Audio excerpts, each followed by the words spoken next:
నమస్తే, welcome to our channel. నేను పద్మిని, ప్రస్తుతంతో పాటు సీనియర్ జర్నలిస్ట్ భరద్వాజ్ గారు ఉన్నారు. మాట్లాడదాం సార్. నమస్తే సార్.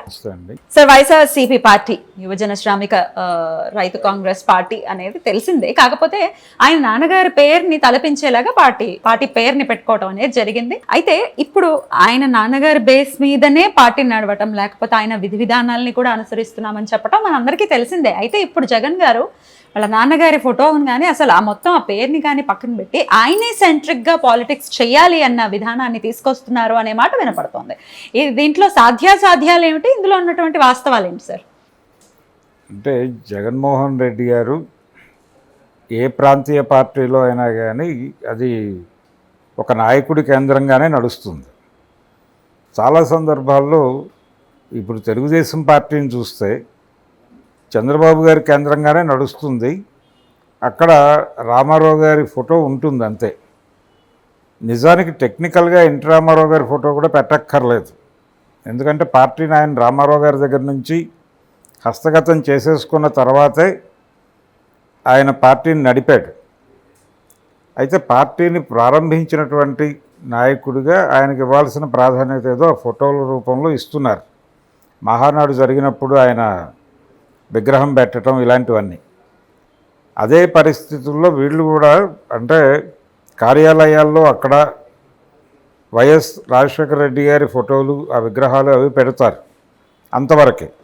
అంటే విగ్రహ మహాత్ములు కావాలి, అంతే తప్ప రియల్గా ఆ కార్యక్రమం అక్కర్లేదు. అంటే వైఎస్ని సీరియస్గా పట్టించుకోకపోవడం వల్లనే ఆయన ఇప్పుడు 11 స్థానాలకి దిగిపోవడం అనేది జరిగింది. అదేమిటి, ఆయన పాలనకి ఏమి సంబంధం లేదు దానికి?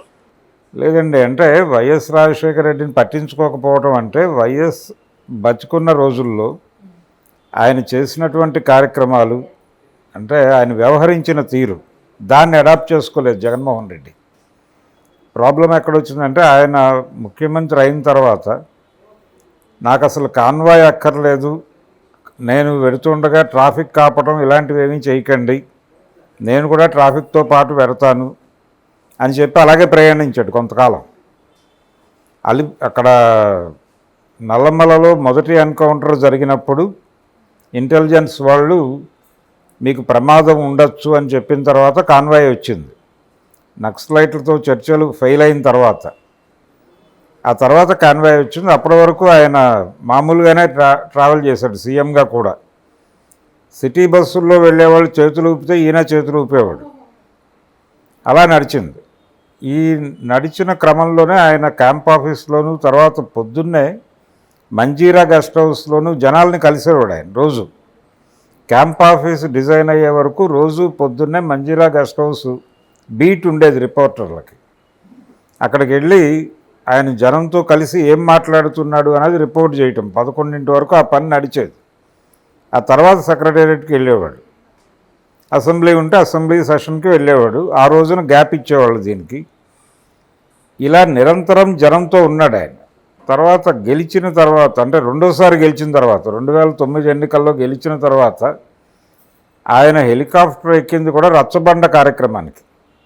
అంటే జనాలకి ఏ మేరకు అందినాయి మనం చేసినటువంటి అభివృద్ధి కార్యక్రమాలు, లేకపోతే సంక్షేమ పథకాలు ఏ మేరకు జనాలకు చేరినాయి అనేది తెలుసుకోవడం కోసం అధికారంలోకి వచ్చిన మరుక్షణమే బయలుదేరాడు ఆయన రచ్చబండ అనే కార్యక్రమంతో, జనంలోకి వెళ్ళాలి అనే ఉద్దేశంతో.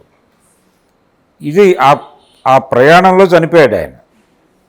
అయితే జగన్మోహన్ రెడ్డి గారు జనంతో ఉండాలి, జనంలో ఉండటం ద్వారానే అధికారంలోకి రాగలం అనేది అక్కడ వరకు పట్టుకున్నాడు ఆయన. తండ్రి పాదయాత్ర ద్వారా అధికారంలోకి వచ్చాడు. అంటే పార్టీని తన వైపు టర్న్ చేసుకున్నాడు ఆయన. కాంగ్రెస్ పార్టీని తన వైపు టర్న్ చేసుకోవడంలో రాజశేఖర రెడ్డి గారు అనుసరించిన పద్ధతి ఈ పాదయాత్ర వ్యూహం. ఈ పాదయాత్ర ద్వారా ఆయన పార్టీలో అప్పటి వరకు ఆయనకు తీవ్రమైన వ్యతిరేకత ఉండేది. పార్టీలో కూడా యుద్ధం చేశాడు ఆయన. కోట్ల విజయభాస్కర్ రెడ్డి వీళ్ళు ఉన్నంతకాలం ఆయన్ని రైజ్ కానివ్వలేదు. ఆయన 83లో పిసిసి ప్రెసిడెంట్ అయినప్పటికీ సార్ కాంగ్రెస్లో ఎప్పుడు ఉంటుందిగా ఈ విధానం? ముఠా రాజకీయాలు ఉంటాయి. ఈయన్ని ఎదగనివ్వలేదు. తర్వాత ఈయన మీద రకరకాల ఎలిగేషన్స్ ఉండేవి, ఫ్యాక్షనిస్ట్ అని ఇలా రకరకాలుగా. అయినప్పటికీ 78లో ఆయన పార్టీలో అంటే అసెంబ్లీలో ప్రవేశించిన దగ్గర నుంచి ప్రతి జిల్లాలోనూ తనకంటూ 2 స్నేహితులను ఉంచుకునే ప్రయత్నం చేసేవాడు. అంటే గోదావరి జిల్లాలో జక్కంపూడి రామ్మోహన్ రావు, కృష్ణా జిల్లాలో రంగా, ఇలా వీళ్ళందరితోనూ చాలా స్నేహంగా ఉండేవాడు. కన్నా లక్ష్మీనారాయణ, బొత్స సత్యనారాయణ వీళ్ళందరూ ఆ టీంలో భాగమే. తద్వారా వాళ్ళ మద్దతు వచ్చింది. తర్వాత ప్రతి జిల్లాలోనూ మనకు మనిషి ఉండాలి, లేకపోతే మనం ముఖ్యమంత్రి కాలేమనే విషయం అతనికి అప్పుడే తెలుసు. అందుకని ఆ నెట్వర్క్ బిల్డ్ చేసుకుని మొత్తం 78 నుంచి కృషి చేస్తే ఆయన 2004లో ముఖ్యమంత్రి అయ్యాడు, ఇన్ని దాటుకుని. కాబట్టి ఈ ఎక్స్పీరియన్స్ లేదు అతనికి. అయితే ఒకటే గమనించాడు, జనంలో ఉండాలి, జనం మాత్రమే మనని అధికారంలోకి తీసుకెడతారు అని నమ్మి పాదయాత్ర చేశాడు తండ్రిలాగానే. అధికారం వచ్చే వరకు జనంతోనే ఉన్నాడు, కానీ అధికారం వచ్చిన తర్వాత జనానికి డబ్బులు వేసేస్తే సరిపోతుంది, మనం మీట నొక్కితే సరిపోతుంది, పర్సనల్గా కలవక్కర్లేదని ఎవరికి యాక్సెస్ ఇవ్వలేదు. మినిస్టర్స్ కూడా ఎవరికి యాక్సెస్ ఇవ్వలేదు. తను కేంద్రంగా మారిపోయాడు. అయితే చాలా వ్యవస్థల్ని బైపాస్ చేసుకుంటూ వెళ్ళాడు ఆయన. అంటే సర్పంచులు బైపాస్ అయిపోయారు, ఎమ్మెల్యేలు బైపాస్ అయిపోయారు, జిల్లా పార్టీ అధ్యక్షులు బైపాస్ అయిపోయారు. టోటల్ మెకానిజం అంతా బైపాస్ అయిపోయింది.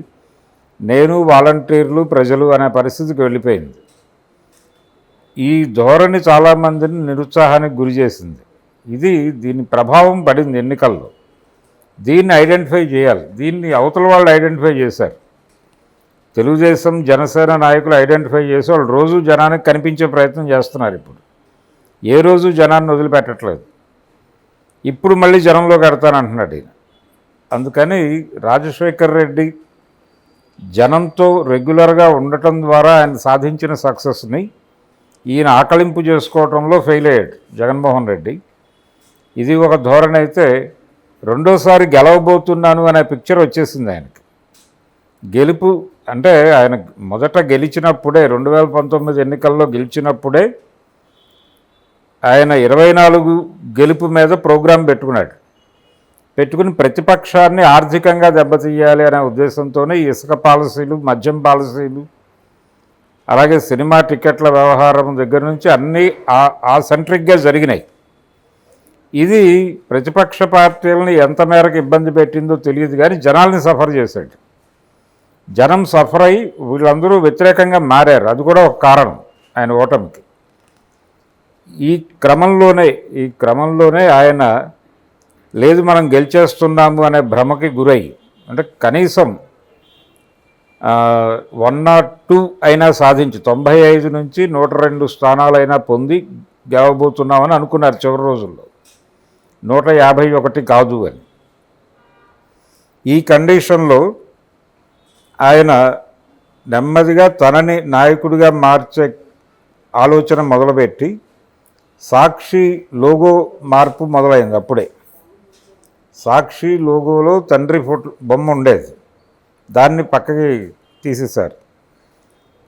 తీసేసి నెమ్మదిగా, అలాగే పేపర్లో కూడా ఆ టైటిల్ లోగోలో ఆయన ఇమేజ్ ఉండేది, దాన్ని తీసేశారు. ఈ క్రమం మొదలైంది. జగన్మోహన్ రెడ్డిని ప్రమోట్ చేయాలి. రాజన్న రాజ్యం పోయి, అంటే రాజశేఖర్ రెడ్డి గారు చనిపోయినప్పుడు ఎక్కడికి పోయావు రాజన్న అని ఒక పోయం వచ్చేది. దానిలో ప్రియదర్శిని రామ్ వాయిస్ ఓవర్తో వచ్చేది సాక్షి టీవీలో. ఎక్కడికి పోయావు రాజన్న, మేము ఏమైపోవాలి రాజన్న అని. ఆ తర్వాత జగన్ పార్టీ పెట్టబోతున్నాడు అనే విషయాన్ని మొదట ప్రపంచానికి ఇండికేట్ చేసింది కూడా అలాంటి పోయంతోనే. అది నువ్వు మళ్ళీ వచ్చావు రాజన్న అని మొదలుపెట్టి సేమ్ రామే చదివాడు. అది కూడా కొడుకు రూపంలో వచ్చావు. అది అంటే నువ్వు మళ్ళీ వస్తున్నావు రాజన్న అంటే జగన్మోహన్ రెడ్డి వస్తున్నాడు అని, కొడుకు రూపంలో వస్తున్నాడు అని. అలా రాజశేఖర్ రెడ్డి రెఫరెన్స్లో ఈయన్ని నెమ్మదిగా జనంలోకి పంపు చేసి, ఆ తర్వాత ఆ రాజన్న రాజ్యం ప్లేస్లో జగనన్న రాజ్యం అనే పదాన్ని పెట్టాలనుకున్నారు. ఈ ప్రయత్నం మొదలైంది, సీరియస్గానే మొదలై అది వికటించింది. అది వికటించిన తర్వాత ఇప్పుడు అవన్నీ రీడిజైన్ చేసుకునే పరిస్థితిలో లేరు వాళ్ళు. జరిగింది ఏదో జరిగిపోయింది, ఇప్పుడు ఇలాగే కొనసాగాలి అనేటువంటి మూడ్లోకి వచ్చేసాడు ఆయన. రెండోది, అవతల పార్టీ గెలుపు అంటే తెలుగుదేశం కానీ కూటమి గెలుపు, అది తాంత్రికము యాంత్రికము కలిసి జరిగినాయనే దానికి సంబంధించి వాళ్ళకు కొంత సూచనలు ఉన్నాయి. ఏమిటి తాంత్రికానికి ఉన్న ఇది బేస్? అంటే యాంత్రికము అంటేనేమో ఈవీఎంలు, తాంత్రికత అంటే చంద్రబాబు నాయుడు గారి విస్పరింగ్ క్యాంపెయిన్. ఆయన పుకారు యుద్ధం చేశాడు. ఆ పుకారు యుద్ధం ఇప్పటికీ కొనసాగుతోంది. వీళ్ళు క్రియేట్ చేసినటువంటి ఒక పుకారుని అది వాస్తవంలాగా ఒక రాష్ట్ర ముఖ్యమంత్రి మాట్లాడాడు నిన్న మొన్న. అంటే జగన్మోహన్ రెడ్డి ఎమ్మెల్యేగా రాజీనామా చేస్తున్నాడు, ఆయన కడప ఎంపీగా పోటీ చేయబోతున్నాడు, అవినాష్ రెడ్డిని రాజీనామా చేయించి అని ఆంధ్రజ్యోతి పేపర్ ఒక కథనాన్ని వెలువరించింది. దాని మీద ఒక డిస్కషన్ నడిపారు ఏబిఎన్లో. నడిపిన తర్వాత దాన్ని రేవంత్ రెడ్డి గారు వైఎస్ రాజశేఖర రెడ్డి గారి జయంతి సభలో రేపు కడపలో జరగబోయే కడప పార్లమెంటు నియోజకవర్గానికి జరగబోయే ఉప ఎన్నికలు షర్మిలమ్మను గెలిపించుకుంటాం, నేను ప్రత్యక్షంగా ఇంటింటికి తిరుగుతాను కడప నియోజకవర్గంలో అన్నాడు ఆయన. అదేమో ఒక స్పెక్యులేటివ్ స్టోరీ, అది దానికేం బేస్ ఏం లేదు, అధికారికంగా ఎక్కడి నుంచి ఏ సమాచారం లేదు, వీళ్ళు వండి వార్చిన కథనం అది. దాన్ని ఆధారం చేసుకుని ఈయనేమో నేను డోర్ టు డోర్ క్యాంపెయిన్ చేస్తానని మాట్లాడేశాడు ఒక రాష్ట్ర ముఖ్యమంత్రి.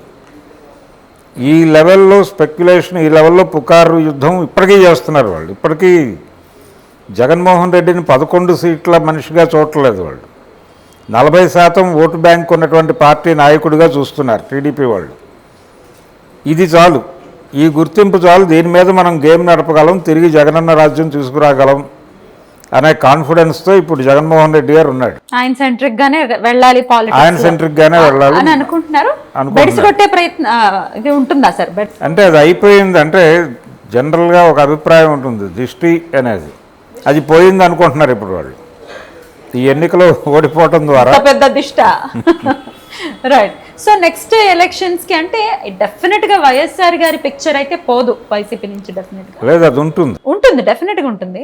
అది కూడా ఏమైనా ఇంపాక్ట్ చూపించచ్చు. ఆయన తండ్రినే కాదు, ఇప్పుడు చాలా ఆస్పెక్ట్స్ ఉన్నాయి ఫ్యామిలీలో. చెల్లిని బైఖాతరు చేశారు, తల్లిని బైఖాతరు చేశారు, ఇప్పుడు తండ్రిని కూడా అలానే ఉన్నారు, అసలు పట్టించుకోవట్లేదు అన్న యాంగిల్ ఏమి వర్కౌట్ అవ్వదా? అంటే 99 ఎన్నికల్లో టీడీపీ కూడా ఎన్టీ రామారావు గారిని అంత పెద్దగా హైలైట్ చేయలేదు. 94 ఎన్నికల్లో గెలిచారు, 99 ఎన్నికల్లో చంద్రబాబు నాయుడునే ఎక్కువ ప్రమోట్ చేశారు. ఆ తర్వాత జరిగిన ఎన్నికల్లో ఓడిపోయింది పార్టీ. ఓడిపోయిన తర్వాత 2009 ఎన్నికల్లో మళ్ళీ ఎన్టీ రామారావు గారిని ప్రామినెన్స్లోకి తీసుకొచ్చారు. కాబట్టి అలాంటిదే జరుగుతుంది ఇక్కడ కూడా. తెలుసుకుంటారు ఇది అయ్యే పని కాదు, అట్లీస్ట్ ఇప్పట్లో అయ్యే పని కాదు, ఇప్పట్లో కాదు, కొంచెం టైం తీసుకుంటుంది. అయితే జనరల్గా ఎవరైనా సెకండరీ లీడర్షిప్ ఎమర్జ్ అవ్వాలనుకున్నప్పుడు పాత నాయకత్వాన్ని వాళ్ళు భౌతికంగా ఉండటం కన్నా కూడా విగ్రహాల్లో ఉంటే బాగుంటుందని కలలు కంటారు.